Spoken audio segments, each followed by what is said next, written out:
हर हर महादेव। दोस्तों, स्वागत है आप सभी का एक बार फिर से।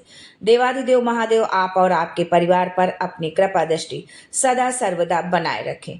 दोस्तों, यदि आप अपने जीवन में सुख समृद्धि चाहते हैं, धन वैभव चाहते हैं, अपने जीवन के हर क्षेत्र में सफलता पाना चाहते हैं, व्यापार में तरक्की चाहते हैं, नौकरी में प्रमोशन चाहते हैं, अपने बच्चों का भविष्य उज्जवल बनाना चाहते हैं, तो आप बिल्कुल सही चैनल पर आए हैं। यदि आप पहली बार हमारे इस चैनल पर आए हैं तो चैनल को सब्सक्राइब करके बेल आइकन जरूर दबाइएगा। दोस्तों, इस साल सावन महीना खत्म होने के बाद कजरी तीज का व्रत रखा जाएगा।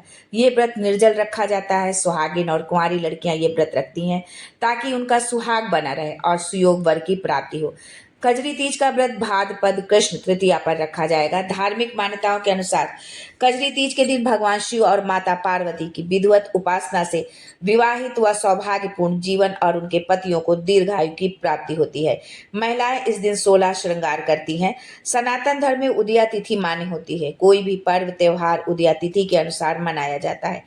पंचांग के अनुसार भाद्रपद मास की कृष्ण पक्ष की तृतीया तिथि 11 अगस्त की सुबह 10:33 पर शुरू होगी और ये तिथि 12 अगस्त की सुबह 8:40 पर होगी। उदया तिथि के अनुसार कजरी तीज 12 अगस्त को मनाई जाएगी।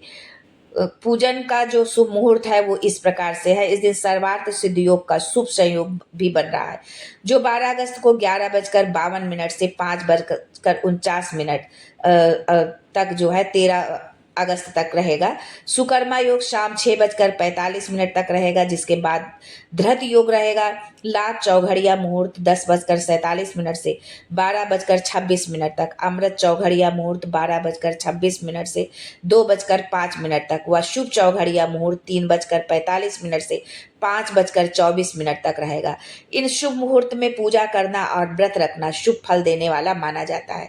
गाय का दूध, दही, गंगा जल, पीला वस्त्र, कच्चा सूत, केले के पत्ते, बेलपत्र, भांग, धतूरा, शमी के पत्ते, सफेद मदार का पुष्प, जनेऊ, नारियल, सुपारी, अक्षत, चावल, दूर्बा, रोली, अबीर, गुलाल, चंदन, भस्म, सफेद चंदन, चौकी, श्रृंगार का सामान, मिठाई, दीपक इत्यादि ये सामग्री आपको चाहिए होगी। जो है पूजा के दौरान भगवान शिव को भांग धतूरा जरूर अर्पण करें। जो है इससे भगवान शिव की कृपा मिलती है और माता पार्वती भी इससे प्रसन्न होती हैं।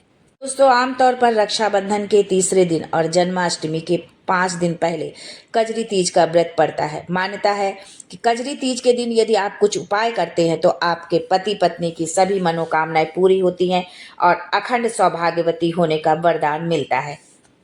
कजरी तीज के दिन कुछ उपाय करने से विवाह से जुड़ी दिक्कतों को भी दूर किया जा सकता है। यही नहीं, इस दिन श्रद्धा भाव से मां पार्वती का चिंतन मनन करने से अखंड सौभाग्य का वरदान भी प्राप्त होता है। तो आइए जानते हैं कजरी तीज के दिन मां पार्वती को प्रसन्न करने के लिए कौन से उपाय करें। लेकिन आगे बढ़ने से पहले आपसे रिक्वेस्ट करती हूँ कि वीडियो को लाइक करिएगा, दोस्तों को शेयर कर दीजिएगा और अगर आपने अभी तक चैनल को सब्सक्राइब नहीं किया है तो चैनल को सब्सक्राइब करके बेल आइकन जरूर दबाइएगा। दोस्तों, कजरी तीज को बड़ी तीज के नाम से भी जाना जाता है। इस दिन श्री पार्वती चालीसा का पाठ करने से कुंवारी कन्याओं को मनचाहा वर पाने की कामना पूर्ण होती है। अपने वैवाहिक जीवन की दिक्कतों को दूर करने और पति की सुरक्षा की कामना के लिए, पति की दीर्घायु के लिए पार्वती माता को खीर का भोग लगाएं और 16 श्रृंगार का सामान चढ़ाएं। इस दिन पार्थिव शिवलिंग बनाकर और शिव पार्वती की जोड़े से पूजा करने से पति पत्नी के बीच जो है प्रेम बना रहता है। विवाह से जुड़े कुछ उपाय हैं कि विवाह में यदि अड़चने आ रही हैं, देरी या दिक्कतों को दूर करने के लिए कजरी तीज के दिन शिव पार्वती के साथ में विधिवत पूजा करें और संभव हो तो व्रत भी रखें। इस दिन हरे रंग के वस्त्र पहनना शुभ रहता है। कजरी तीज व्रत की कथा सुनना पुण्यदायक माना जाता है। अपने वैवाहिक जीवन में खुशियां लाने के लिए इस दिन शिव जी को पंचामृत से अभिषेक करें और पार्वती माता का श्रृंगार करें। विवाह की रुकावटें दूर करने के लिए जरूर चढ़ाए माँ पार्वती को, शिव जी को आप ये चीजें उनको जरूर अर्पित करें।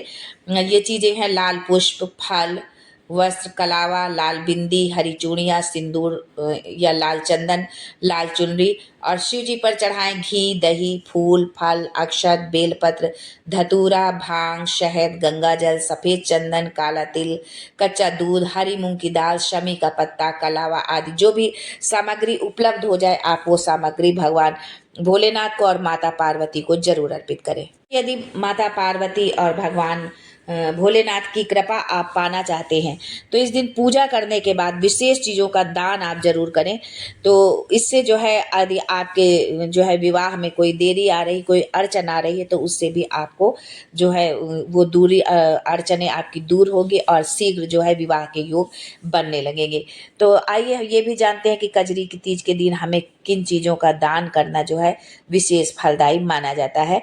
अगर आप वैवाहिक जीवन खुशहाल चाहते हैं तो कजरी तीज पर महादेव और माँ पार्वती की पूजा अर्चना करें और श्रद्धा के अनुसार गरीब लोगों में दूध, दही, घी और मिश्री का दान करें।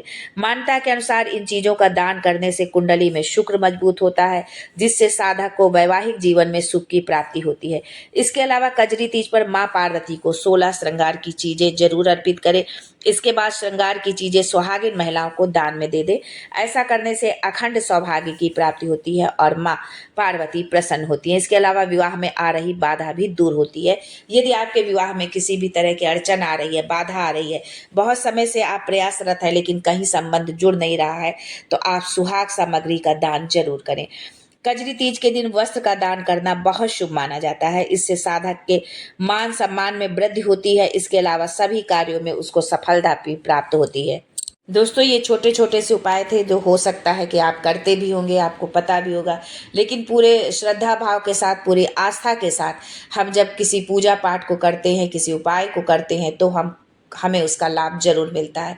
तो पूरी श्रद्धा भाव के साथ आपके जीवन में जो भी समस्या है उसके अनुरूप आप इन उपायों को करें। भगवान भोलेनाथ, माता पार्वती का आशीर्वाद हमेशा आपके साथ बना रहे, आपकी जिंदगी को खुशहाल रखें, आपको जो है अखंड सौभाग्य होने का माता पार्वती वरदान दे। इसी कामना के साथ आज के लिए बस इतना ही। फिर मिलते हैं कुछ नया, कुछ अलग, कुछ अद्भुत लेकर। तब तक के लिए हर हर Mahadev and thanks for watching my video.